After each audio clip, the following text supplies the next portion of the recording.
K ആന്റണിയാണ് സ്വകാര്യ ലൈസൻസിങ്ങിന് അഥവാ സ്വകാര്യ കമ്പനിക്ക് കരിമണൽ ഖനനം ചെയ്യാനുള്ള ഒരു ലൈസൻസ് കൊടുത്തത് എന്ന് പറയിപ്പിക്കുന്ന അവസ്ഥയിലേക്ക് കൂടി മാത്യു കുഴൽനാടൻ ഇത് കൊണ്ടുപോയി എന്നുള്ളതാണ് ഇതിലേറ്റവും പ്രധാനപ്പെട്ട കാര്യം. ഇനി അപ്പോൾ ആദ്യത്തെ കാര്യം, ഈ കേരളത്തിൽ ആകെ ഒരേ ഒരു സർക്കാർ മാത്രമാണ് സ്വകാര്യ മേഖലയിലെ കരിമണൽ ഖനനത്തിനുള്ള അനുമതി നൽകിയത്. അത് കെ ആന്റണി സർക്കാരാണ്. അത് 15/9/2004 കൊടുത്ത KREL എന്ന CMRLന്റെ 49% ഓഹരിയുള്ള ഉപകമ്പനിക്ക് കൊടുത്ത കരാറാണ്. കേവലം 10 ദിവസം മാത്രം നിന്ന 10,000 കോടിയുടെ ഇടപാട് പിന്നീട് സ്റ്റേ ചെയ്യപ്പെട്ടു.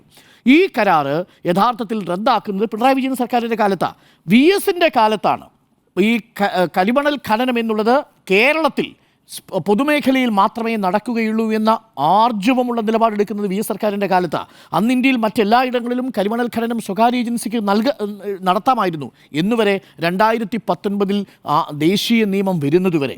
2019 ദേശീയ നിയമമാണ് കരിമണൽ ഖനനം പൊതുമേഖലയിലേക്ക് മാത്രമാക്കി മാറ്റി ചുരുക്കുന്നത്. അത് മാത്യു കുഴൽനാടൻ്റെ കണ്ടൻഷനിലുമുണ്ട്. അപ്പോൾ 2019 വരെ ഈ വിഷയത്തിൽ ഏതെങ്കിലും ഒരു സർക്കാർ സ്വകാര്യ മേഖലയിൽ കരിമണൽ ഖനനം അനുവദിച്ചിട്ടുണ്ടെങ്കിൽ അത് UDF സർക്കാർ മാത്രമാണ്. അത് 2004 എന്നുള്ളതാണ് ഇതിലെ ഫാക്ട് നമ്പർ 1.